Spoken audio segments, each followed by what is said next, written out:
Hari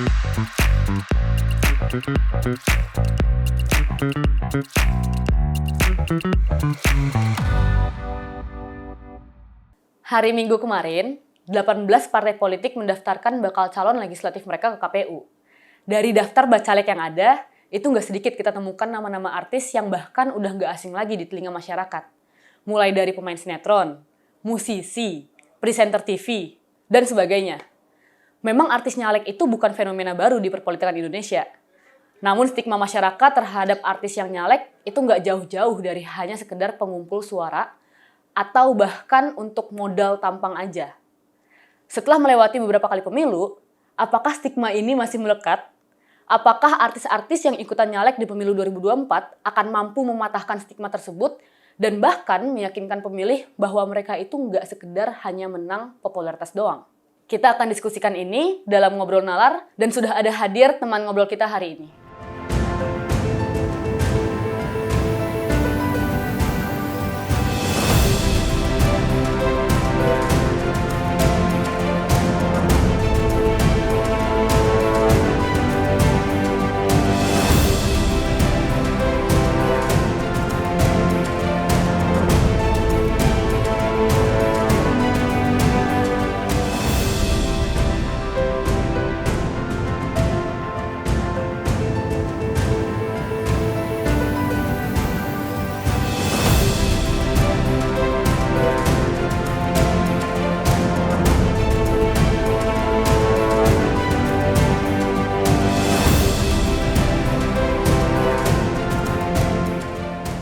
Halo Mas Badai, Mbak Lula, Mas Fadli. Gimana Mas? Apa kabar? Nah ini kita ngobrol-ngobrol santai aja nih Mas Fadli, Mbak Lula, dan Mas Badai.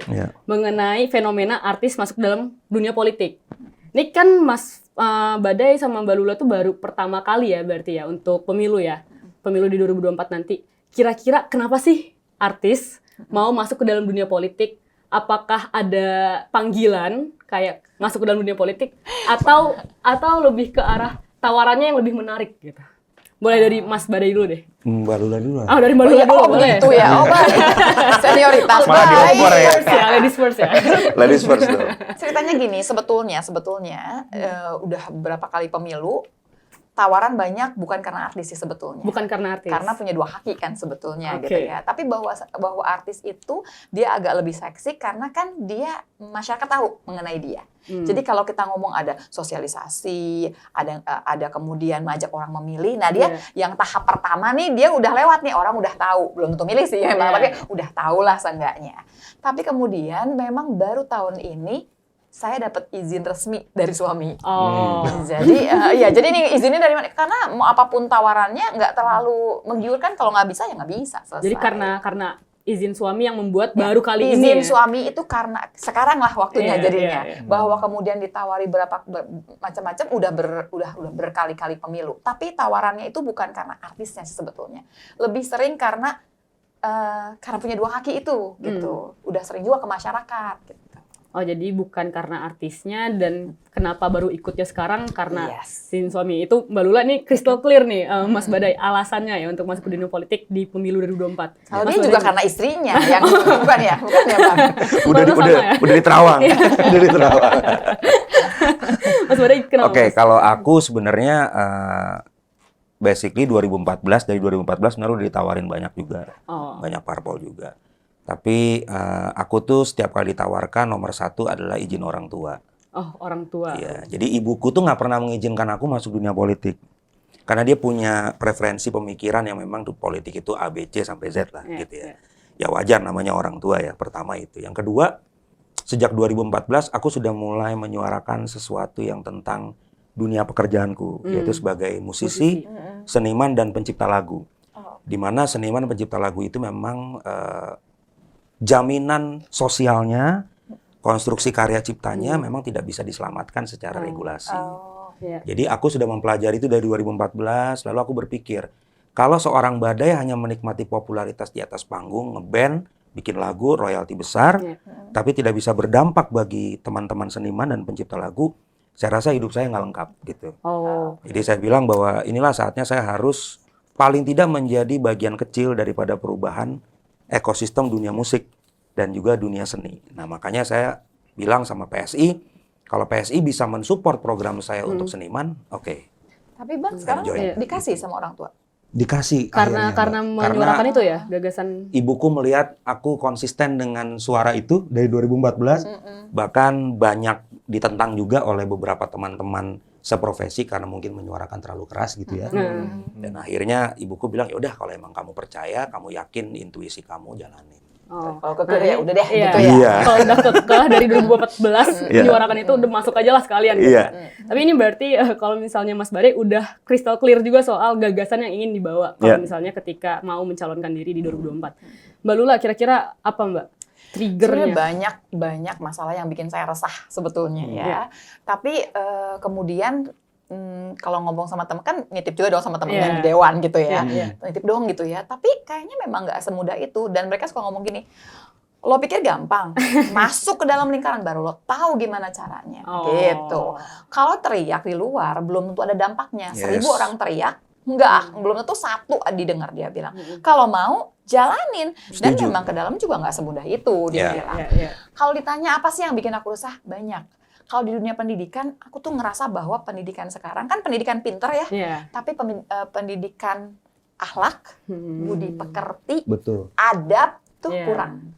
Padahal anak-anak ini juga butuh loh adab dulu baru ilmu. Bukan orang pinter yang hebat, bukan orang kaya yang jago gitu, tapi orang yang tahu tata cara yang benar, yang bisa menghormati orang tua. Begitu yang kayaknya kecil ya, tapi itu tuh hampir habis loh sekarang. Ilmu hidup tuh ya. Iya. Ilmu hidup. Bangsa ini bangsa yang ramah, tapi ramahnya nanti cuma tinggal cerita loh gitu. Sayang sekali kan yang seperti itu. Kalau di bidang kesehatan mah udah nggak pasti udah banyak banget yang udah kepengen dikejar. Apalagi yang bisa kita kejar di bidang kesehatan. Menarik karena Mbak Lula juga dokter, terus nyalek juga gitu kan. Nah ini kita mau coba ke Mas Fadli, yang dari tadi udah dia memantau, mengamati gitu ya. Mas Fadli, kalau misalnya mengenai stigma masyarakat terhadap artis yang mau nyalek gitu ya. Kan kita bisa bilang nggak, ini stigma yang masih sering terjadi kayak, ini artis mau masuk, apa sih sebenarnya kira-kira apa cuman model popularitas doang, model tampang doang, atau seperti apa gitu. Nah menurut Mas Fadli gimana dengan mendengar dua gagasan yang udah dipaparin sama Mbak Lula? Menurut saya sih ada dua ya Mbak ya. Pertama kan politik itu kan soal ide sebetulnya. Soal ide, soal gagasan, soal kebijakan gitu. Nah, sepanjang politisi itu punya ide, punya gagasan, punya kebijakan yang bisa mereka komunikasikan, bisa mereka wujudkan, dan mereka tahu bagaimana cara mewujudkannya, ya pilihan menjadi politisi adalah sesuatu yang bisa berdampak untuk kepentingan masyarakat. Jadi kita dengar tadi Mas Badai, Mbak Lula punya gagasan yang selama ini mereka jalani dalam profesi mereka untuk masuk ke dunia politik. Dan pilihan untuk kemudian bertarung dalam mewujudkan ide-ide dan gagasan itu dalam politik, ya itulah kemudian yang harus dilakukan. Nah, kemudian yang kedua adalah soal bagaimana kemudian proses rekrutmennya di partai politik. Kan itu juga yang selalu jadi diskursuskan. Apakah partai politik kemudian merekrut teman-teman yang punya popularitas tinggi, bisa dikatakan lah artis karena sering muncul di TV, sering muncul di panggung, pasti sering dilihat orang, jadi orang jadi tahu dengan personal mereka begitu ya. Tapi itu tidak melulu menjadi jaminan. Tadi kan Mas Badai, Mbak Lula juga bilang, popularitas saja tidak cukup. Dan dalam ilmu pemilunya memang begitu. Anda populer kan belum tentu Anda dipilih. Betul. Karena popularitas dan elektabilitas itu kan tidak selalu sejalan. Nah, makanya soal pilihan teman-teman dari artis, gitu ya, seniman masuk ke politik, juga tentu yang paling penting adalah partai politik juga punya mekanisme. Orang yang direkrut, salah satunya seniman, artis gitu, masuk ke partai politik, mereka sudah terinjeksi lah dengan gagasan, platform, dan program partai ini. Garis perjuangan partai ini apa? Apa yang akan dilakukan oleh partai ini di parlemen gitu, begitu mereka terpilih. Nah, inilah nanti yang akan dijalankan juga oleh teman-teman yang nanti nyalek, kemudian kalau terpilih jadi anggota legislatif di lembaga perwakilan. Gitu. Iya. Tapi kalau misalnya popularitas ini juga nggak menjamin, ya Mas Fadli, kira-kira tren sekarang nih, apakah popularitas sebagai artis itu menguntungkan atau malah merugikan mereka ketika mereka masuk ke dalam politik? Iya, salah satu, ya popularitas penting ya dalam proses, apalagi sekarang dalam pemilu legislatif kan sistem pemilihannya proporsional terbuka kan. Orang yang akan menang itu yang orang dapat suara paling banyak. Ya. Maka popularitas untuk diketahui orang menjadi penting. Nah, tapi untuk bisa dipilih kan nggak cukup dengan populer saja. Ya. Ide yang tadi diceritakan Mas Bada, yang disebut oleh Mbak Lula, itu harus dikomunikasikan oleh kepada masyarakat, kepada pemilih. Dan yang paling penting juga dari politisi itu adalah mendengar. Nah, jadi tidak hanya menyampaikan apa yang dipikiran politisi, tapi juga menangkap apa yang dibutuhkan, apa persoalan yang dihadapi oleh masyarakat, sehingga itu bisa diartikulasikan dalam gagasan dan ide mereka sebagai anggota legislatif. Jadi populer mungkin itu bisa jadi satu modal bagi seorang anggota legislatif ya. Tapi untuk bisa dipilih tidak cukup hanya populer gitu. Nggak cukup cuman populer kan. Nah, Mbak Lula kira-kira populer tadi dengan pertanyaan yang sama ya Mbak Lula ya. Populer ini menurut Mbak Lula merugikan atau malah menguntungkan Mbak Lula?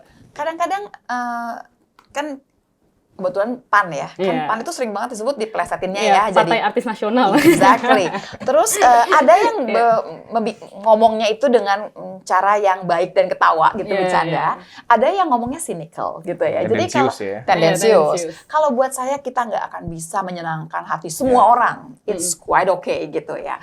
Dan orang bisa melihat artis itu positif dan negatif. Tapi kita balik lagi ya sekarang. Masyarakat itu sebenarnya diuntungkan kalau artis yang naik. Maksudnya begini. Artis itu track record-nya jelas. Kemarin dia nikah terus cerai misalkan gitu ya. Dia ngapain aja lihat. Ya. Coba bayangin kalau orang biasa aja maju.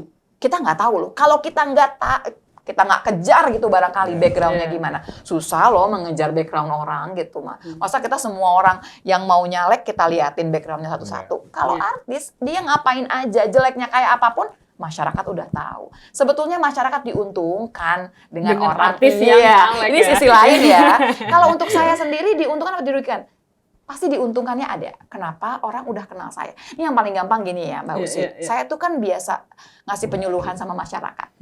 Dokter yang lebih pintar dari saya banyak banget. Tapi kalau udah ke masyarakat, Lula aja. Kenapa? Buat ngumpulin orang dulu. Mau ngomong, Bu, gini loh Bu, anaknya dikasih ini ya Bu. Yang gitu tuh, yang model begitu. Itu tuh kan lebih mudah buat kita. Bahwa diikuti atau dipilih atau tidak, itu another step. Nah, itu kita harus jalan Likability dan electability-nya ya nantilah gitu ya. Iya, Popularity udah selesai tapi untuk artis ini gitu ya. Jadi ya ada dua sisi lah ya Mbak Lula ya. Jadi gini, satu kita adalah artis orang tahu. Yang kedua, kita juga mesti kasih sosialisasi saya mau maju. Another thing ya, satu step lagi. Yang ketiga, pilih saya. Nah, itu tuh panjang ceritanya. Oke. Gimana Mas Badai? Ada tambahan? Pada dasarnya sih sebenarnya ketika kita memutuskan untuk ikut kontestasi ini, artinya ini kan ada pertaruhan ide, pertaruhan gagasan dan pemikiran. Jadi sebenarnya kenapa artis itu memang banyak diperhatikan? Karena memang sebelum dia memutuskan untuk masuk dunia politik, dia memang sudah menjadi center of attention kan, pusat perhatian, dan juga memang orang akan lebih mudah untuk mengenali mereka. Makanya jangan sampai punya bad image. Ya, karena sekali punya bad image itu akhirnya menjadi jejak digital yang bisa terrecord terus gitu kan. Nah, itu pertama. Yang kedua, kita juga mempertaruhkan integritas kita di sini. Artinya integritas kita dalam arti apa? Kita bisa memajukan negara ini dari konsep apa? Kalau kita hanya membawa keartisan kita saja tanpa kita bisa mensuplai energi-energi besar sama pemerintahan ini, menurutku itu juga belum lengkap. Kenapa? Karena ketika kita nanti berdiskusi atau berdialektika di parlemen, yang dipertanggungjawabkan sebenarnya bukan keartisan kita saja, tapi pemikiran itu. Pemikiran, ide, dan gagasan supaya apa? Supaya parlemen ini menjadi parlemen yang memang punya diskusi yang menarik untuk pemerintahan ini. Jadi kalau aku sebagai musisi, ya memang artis, seniman, musisi itu harus banyak di parlemen. Emang harus ya? Memang harus banyak di parlemen. Kenapa? Supaya ekosistem ini seimbang dan bisa lebih sehat. Karena apa? Karena kepentingan kami di seniman pun kami perlu regulasi yang benar. Jadi kita harus menyuarakan itu sehingga seniman harus banyak di parlemen. Sekalian juga mematahkan stigma bahwa artis hanya populer saja tapi nggak punya pemikiran. Gitu kan? Padahal nggak semuanya begitu, gitu kan? Kita masuk ke partai politik bukan hanya karena tawaran, bukan hanya karena ingin, mohon maaf, mungkin di luaran sana bilang gaji anggota dewan gede gitu ya. Berarti bukan hanya tawaran tapi ada karena tawaran salah satunya gitu. Kalau gaji musisi lebih gede ya Mas. Ya pasti ada, kita nggak menampik itu kan, ya kan. Tapi bagaimana kita berdiskusi di dalam parlemen, kita melakukan penaikan elektabilitas kita, itu kan harus dilakukan dengan cara-cara elegan. Dan orang harus percaya bahwa oh Mbak Lula ini memang mampu, Badai mampu, dan teman-teman yang lain mampu dengan gagasan masing-masing. Gitu. Betul. Emang harus ada gagasannya aja ya Mas Fadli. Maksudnya nggak boleh cuma populer doang gitu Betul. ya. Oke, ini kita sedikit flashback lagi terkait PAN yang juga dibilang sebagai partai artis nasional lah, terus atau PSI juga PSI banyak. sekarang jadi Partai Seniman Indonesia katanya. Partai Seniman Indonesia. Iya, nggak apa-apa. Kita barengan jadinya. Kan bareng ya, ada partai artis, partai musisi gitu, ada partai seniman. Seniman. Gitu. Mbak Lula, kenapa memilih PAN, Mbak, sebagai partai yang Mbak Lula jalani gitu? Gini, waktu kita udah punya gagasan, kita akan cari partai di mana gagasan kita itu bisa di-acknowledge sama dia, terus dia juga bisa menyalurkan, dan dia bilang, oke, gagasan lu kita akan bawa, kita akan sama-sama perjuangan. Itu paling penting. Betul. Nah, jadi bukan partai yang paling janjinya paling gimana, bukan dong. Niat dari awal seperti itu. Ada juga partai-partai yang barangkali buat saya emang nggak cocok, dah selesai gitu ya. Oke. Oh, kita nggak perlu spill di sini ya, Mbak? Nggak usah. Make it simple aja ya, Mbak ya. Udah, pokoknya sekarang nih gagasan saya ini kan, kita ketemu sama siapapun juga ini Jangan gagasannya. dipancing loh. Logik aja gitu ya. Yang jelas-jelas aja lah di hidup ini kan. Jadi udah gitu, ini gagasan saya. Gagasan Mbak kira-kira- Lula tadi kesehatan dan pendidikan, right? Yes, Ya. kesehatan sama pendidikan. Cuma 2 aja, tapi banyak banget Ada partai-partai lain itemnya. Tapi partai-partai lain ada yang nggak setuju dengan gagasan Bukan itu, nggak Mbak? setuju, tapi Nggak barangkali cocok. cuma ditampung. Kalau cuma ditampung kan kita kapan lagi kalau cuma Iya. ditampung. Nah, kalau orang melihat gagasan kita bahwa something good atau yang valuable, ya dia langsung beda cara bicaranya, cara menerimanya. Nah, kalau menerimanya cuma oh ya oke deh, oke. Beda kan. Tapi berarti Mbak Lula udah pernah ke beberapa partai nih ya, Mbak, sebelum PAN maksudnya? Ngobrol lah pasti Ngobrol ya, kan, ngobrol ya, gitu. ngobrol. Udah ya? Udah lah, Partai-partai yang nggak ngobrol akan disebutkan ya? Di belakang layar aja. Apa kita sebut warnanya aja? Oh, sombong amat kesannya. Mungkin nanti off the record ya, Mbak? Saya mau- Jangan, nggak usah. Kalau Mas Wade gimana, Mas? Kenapa PSI? Ya, saya setuju banget sama yang dibilang sama Mbak Lula tadi, bahwa ketika kita masuk ke dalam satu komunitas, entah itu partai politik atau apapun, kita harus mendapatkan preferensi yang memang menerima kita sesuai dengan pemikiran kita ya.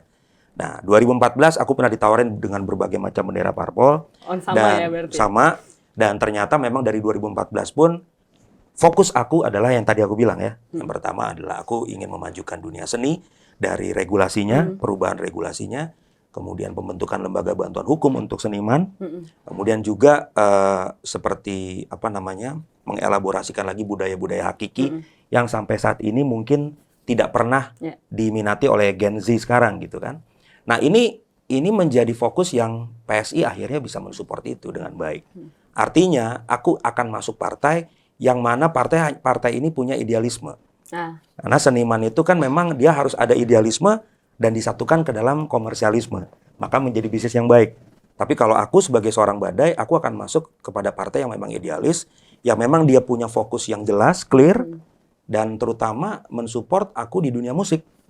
Karena percuma musik ini akan bagus, seniman itu akan bagus, kalau tidak ada kendaraan politik yang memang mau mensupport mereka untuk lebih Yang sukses. bisa nge-provide ya, Mas? Yes, jadi ya logik aja. Kita dalam dunia politik juga jangan halu gitu kan. Ya kita logik aja. Apa yang bisa kita kerjakan dengan partai yang memang bisa mensupport kita kerjakan gitu. Gimana Mas Fadli, ada tanggapan nggak? Karena kan partai-partai ini tuh nggak, kalau di Indonesia kita tahu sendiri partai ID-nya tuh lemah ya Mas ya. Kayak mau PAN, PSI, atau partai nasionalis lain itu sama kurang lebih gitu. Iya, kalau ya betul, soal partai ID kan kita termasuk yang cukup rendah ya. Makanya partai politik pun dalam kontestasi pemilu, terutama di pemilu 2024, itu juga akan keterpilihannya bergantung terhadap kinerja calegnya gitu. Calegnya yang mesti turun ke masyarakat, calegnya yang mesti bergerak untuk melakukan kampanye. Jadi ketika calegnya turun ke masyarakat, popularitas calegnya terdongkrak, partainya juga pasti akan terdongkrak. Nah, begitupun sebaliknya, jika mesin dan struktur partainya kemudian berkampanye, turun ke masyarakat, ya pasti si calegnya juga akan terangkat gitu. Jadi ini memang jadi challenge memang bagi teman-teman calon anggota legislatif di 2024. Ya kontestasinya nggak akan mudah. Partainya ada 18. 18. Lebih banyak dari pemilu 2000. Dan mirip-mirip semua nih partainya. 2019, Kita ya. nggak bisa ngebedain secara eksplisit ya. Kecuali mungkin partai-partai Islam, itu pun PKS misalnya. Yang masih Ya, terlalu kelihatan. kalau ideologi mungkin kita akan panjang ya diskusinya ideologi partai di Indonesia apa. Tapi mungkin yang paling gampang dikerucutkan dan dipilah-pilah itu adalah program ya. Tadi kan ada beberapa ide yang spesifik disebutkan oleh Mas Badai dan Mbak Lula ya. Ide programnya apa nih? Dalam jangka pendek, jangka menengah, jangka panjang, partai itu ataupun kemudian personil di partai itu, terutama calegnya, bicara apa nih untuk 5 tahun ke depan, 10 tahun ke depan. Nah, itu kan bisa didengar, bisa dilihat oleh masyarakat gitu. Oke. Oke, Mas. Oke, Mas Fadli, tadi juga mau nanya terkait stigma, Mas. Kenapa bisa terjadi stigma bahwa artis masuk ke dalam politik ini juga adalah sifat yang pragmatis dan mungkin nggak cocok bagi mereka, Mas? Kenapa ini bisa muncul ya? Ya, salah satu penyebabnya tentu orang akan berpikir, ya artis kan mereka populer, mereka terkenal gitu ya. Dan untuk proses pemilu kan peserta pemilu butuh suara pemilih, dan pemilih ini kan perlu tahu orang yang akan dipilih. Nah, stigma itu muncul ya, orang pasti akan berpikir, kenapa artis masuk politik ya karena mereka terkenal aja. Nah, padahal rumusnya nggak sesederhana itu tuh dalam election, nggak sesederhana itu. Orang terkenal saja belum cukup gitu, ya? belum cukup. Coba aja Mas Badai, Mbak Lula kan ini terkenal nih, artis sering panggung, orang tahu, sering masuk TV. Kalau mereka berdua nggak pernah kampanye ke masyarakat, nggak pernah mengartikulasikan idenya, ya susah. Bagaimana orang memilihnya gitu. Oke. Berarti alasannya ya karena itu ya, udah tenggelam sama popularitasnya itu ya. Iya, dan itu sekaligus jadi challenge menurut saya, tantangan ya. Teman-teman artis yang nyalek, ya mengartikulasikan idenya, menyampaikan idenya, kemudian mengkomunikasikan idenya, turun ke masyarakat, melakukan pendidikan politik kepada masyarakat gitu. Kemudian mengajak masyarakat untuk berdialog, mendengar masyarakat. Itu yang harus dilakukan. Kalau kemudian artis kemudian dapat stigma itu ya justru tantangannya di sana. Challenge-nya emang di Ketika situ. mereka jadi politisi ya mereka harus bekerja sebagai politisi gitu. Oke. Berarti ini ada challenge nih Mbak Lula nih. Tapi sebetulnya kalau dilihat ya, Ustaz coba bayangin aja ya. Dari sekian banyak artis tiap pemilu ya, yang nyalek, berapa banyak sih yang dapat? Iya, Maksudnya bikin presentasi juga di situ. Iya. Karena sebetulnya itu akan menunjukkan popularitas bukan sama dengan dipilih. Nggak semua juga langsung terpilih kan. Iya, betul. Itu emang challenge tersendiri ya. Walaupun popularitas sudah terlewati, tapi belum tentu likability dan electability-nya bisa didapatkan langsung gitu ya. Oke, ini kita... Selain itu, literasi politik memang kurang di negara ini, khususnya untuk generasi muda. Jadi masih banyak orang yang berpikir bahwa ketika orang masuk dunia politik, itu sesuatu yang akhirnya yang nggak perlu dilakukan. Mungkin juga ada orang yang bilang udah nggak laku di dunia musik, sekarang cari duit di dunia politik gitu. Itu kan stigma yang beredar. Atau tawaran. Atau yang lebih dahsyat tuh ngomongin gini, mau nyobain duit rakyat. Iya, gitu. Asik banget. Saya nggak berani ngomongin. Nggak apa-apa, kita nggak masalah. Itu kan pandangan banyak orang. Dan sekarang kan, zaman sekarang ini kan semua orang sah aja mau ngomong apapun, apalagi di media sosial. Betul. Kan? Nggak apa-apa. Tapi itu enggak kan, Mbak? Nah, justru challenge-nya di sana, menjelaskan itu kepada masyarakat itu bagian itu dari pendidikan politik. yang tadi dibilang kita pertaruhan integritas di sini. Artinya ketika kita sudah terpilih, ya itu sudah harus bisa dibuktikan. Iya kan? Harus bisa dibuktikan dengan politik legislasi, politik anggaran yang memang bersih. Oke. Nah, kita ngomongin tentang soal pembuktian ya. Berarti ini juga terakhir mungkin dari boleh deh Mbak Lula dulu. Kalau misalnya terpilih nanti di 2024, Mbak, apa yang akan Mbak Lula kerjakan? Kan gagasan udah ada nih di kepala. Belum lagi pergagasan itu udah ada itemnya masing-masing. Itu yang mau dikejar. Kalau kemudian nanti, kan ini mimpi ya, mimpi yang kita kan waktu dari di luar dulu pengen banget gitu merapikan itu. Itu yang akan dikejar, Dan kemudian berhasil tidak berhasil, apapun ceritanya, biarkan saya mati tapi saya usaha gitu. Saat berusaha gitu loh. Jangan nggak pernah berusaha terus teriak-teriak susah ini, nggak bisa. Dan kalau buat saya, kita mau perang nih. Kita pasti berpikirnya adalah mau menang dong. Gak ada orang yang kemudian. Saya selalu bilang bahwa takdir udah jelas. Ini adalah ikhtiar saya menjemput takdir saya. Waktu saya nggak dapet pun barangkali bukan takdirnya aja. Selesai sudah. Yang penting kita berikhtiar dulu ya. Baik, berikhtiar sebelum bertawakal, Mas Badai. Kalau misalnya Mbak Lula. Mas Badai gimana? Kalau aku sebenarnya di luar partai, ini di luar partai ya, aku sudah memulai ini dengan mengumpulkan teman-teman yang memang mau berjuang bersama. Apalagi sekarang ini kan sedang merebak isu tentang karya cipta ya, yang ada di sosial media yang sudah kita ketahui, dan sudah banyak pencipta lagu bahkan penyanyi-penyanyi memang yang merasa dirugikan dan akhirnya angkat suara. Nah ini aku sudah mulai bahkan jauh sebelumnya. Jadi sebenarnya pembuktian itu memang sudah kita lakukan bersama secara tim. kita sudah melakukan audiensi dengan kementerian, dengan dirjen dan segala macam untuk menciptakan percepatan perubahan undang-undang. Nah, sekarang tinggal PR-nya bagaimana ini menjadi satu konverter yang baik ke dalam parlemen. Nah, ketika nanti aku masuk ke parlemen, yang paling pertama harus dilakukan adalah musisi seniman ini harus punya jaminan hukum. Jaminan hukum, jaminan sosial. Karena menurut Undang-Undang Nomor 39 tahun 2019 dikatakan bahwa pekerja seni itu adalah pekerja sosial. Maka itu adalah salah satu human rights, hak untuk mendapatkan kesejahteraan. Jadi ini harus diperjuangkan di parlemen supaya lagi nggak ada lagi musisi yang sakit harus donasi, harus ngumpulin duit padahal uangnya ada, ya padahal uangnya ada dan sepertinya dikasihani aja seniman-seniman ini. Padahal mereka punya kontribusi besar untuk negara ini termasuk pembayaran pajak yang besar. Gitu. Jadi semua kayaknya semua kan. Semua kan. Nah, jadi ya negara harus hadir di apa namanya pertaruhan ini. Makanya ketika nanti Tuhan berkenan saya masuk ke parlemen bersama dengan teman-teman, ada Mbak Lula juga nanti mungkin di situ. Kita akan sama-sama berelaborasi, berharmoni supaya ini bisa menjadi kemenangan bersama. Gitu. Oke. Jadi kalau misalnya Mas Badai ini akan fokus banget yang menjadi priority itu adalah dari segi musisi dan senimannya. Iya. Ada sih kalau kata teman-teman saya nih, kalau masuk pertama kali adalah cari koneksi. Gitu. Ya itu udah pasti lah.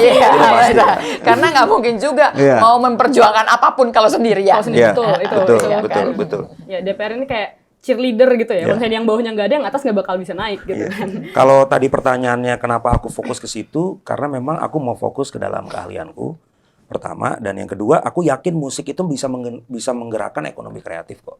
Ketika ada pagelaran musik atau pagelaran seni, maka UMKM bergerak, ekonomi kreatif bergerak. Ini menjadi satu injeksi yang menarik untuk negara ini. Gitu. Ya, baik. Ya Mas Badai, ngomongin soal konser musik dan lain-lain, saya jadi terpikir lagi. Playnya ya. Aduh, nggak dapet tiket ya. Coba kita yang kayak gitu ya. Iya, coba musisi Indonesia ya. Yes. Walaupun kemarin Tulus tuh juga seperti itu, Mas. Sempet yang Tulus jadi konser tuh kan juga rame banget ya. Ya, mudah-mudahan sih jargon musik Indonesia jadi tuan rumah di negara sendiri itu mungkin bukan hanya slogan ya, Mbak. Iya. Jadi kok cuma di negara sendiri aja sih? Nggak pengen mancanegara luar negeri juga. juga. Kan banyak orang yang mengatakan bahwa Indonesia sudah menjadi tuan rumah musiknya di negara sendiri. Kalau menurut saya itu masih slogan. Belum sampai situ ya? Belum. Kenapa? Kalau tuan rumah tuh dia bisa menikmati rumahnya. Dia bisa makan enak, bisa hidup cukup, bisa ngusir tamu juga yang pentingnya. Oke. Ya, justru kehadiran saya di dalam PSI adalah mengatur rumah tangga musik ini semakin lebih baik. Partai Seniman Indonesia. Kalau misalnya di seniman yang solidaritasnya tinggi. Seniman yang solidaritasnya tinggi dan anti-corruption party. Yes. Baik, terakhir Mas Fadli, kira-kira pesan apa Mas yang bisa disampaikan untuk Mbak Lula, Mas Badai atau teman-teman artis lainnya yang akan berkontestasi di 2024 nanti? Iya, pemilih tentu membutuhkan narasi yang kemudian menjadikan sebuah solusi ya dalam kontestasi pemilu. Karena yang namanya pemilu adalah harapan bagi pemilih untuk kemudian memperbaiki kondisi yang belum semestinya gitu. Nah, makanya teman-teman politisi dari manapun itu, dari semua partai, ada Mas Badai, Mbak Lula gitu ya. Ya masyarakat menunggu gagasannya apa dan bagaimana kemudian gagasan itu akan dikerjakan nanti. Dan masyarakat juga mau didengar gitu. Kan hari-hari ini kan banyak politisi yang kurang mau mendengar gitu ya. Betul. Jadi selain menyampaikan ide kepada masyarakat juga mendengar yang harapannya apa. Nah, itu yang nanti akan direpresentasikan. Apa yang dibutuhkan gitu. Apa yang dibutuhkan dalam kebijakan untuk kemudian kondisi yang jauh lebih baik ke depannya gitu. Harus mendengarkan suara rakyat lah ya Mas Fadli.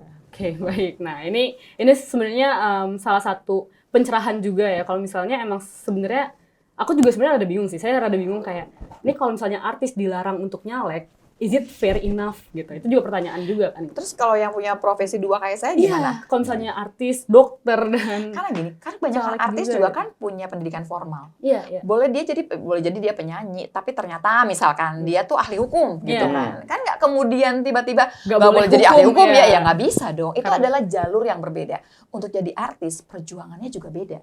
Di dunia kedokteran saya sering disuruh milih. Mau jadi artis, mau jadi dokter. Jangan pilih dua-duanya. Terus saya bilang, ini adalah jalur yang berbeda. Dan mau jadi dokter, saya harus belajar. Betul. Mau jadi artis juga nggak gampang loh sebetulnya. Nah, ini yang menarik. Dan ini nanti akan kita potong-potong, kita cop-cop ya. Baik. Baik teman-teman, itu dia tadi obrolan kita mengenai fenomena artis masuk politik yang juga banyak sebenarnya diserang beberapa netizen bahwa ini menang popularitasnya doang, tapi ternyata popularitas is not enough gitu. Kita juga harus punya gagasan gitu ya, dan kita harus selalu mendengarkan kayak katanya Mas Fadli tadi. Menurut pendapat teman-teman gimana? Komen di kolom komentar, dan sampai jumpa di episode berikutnya. Bye-bye!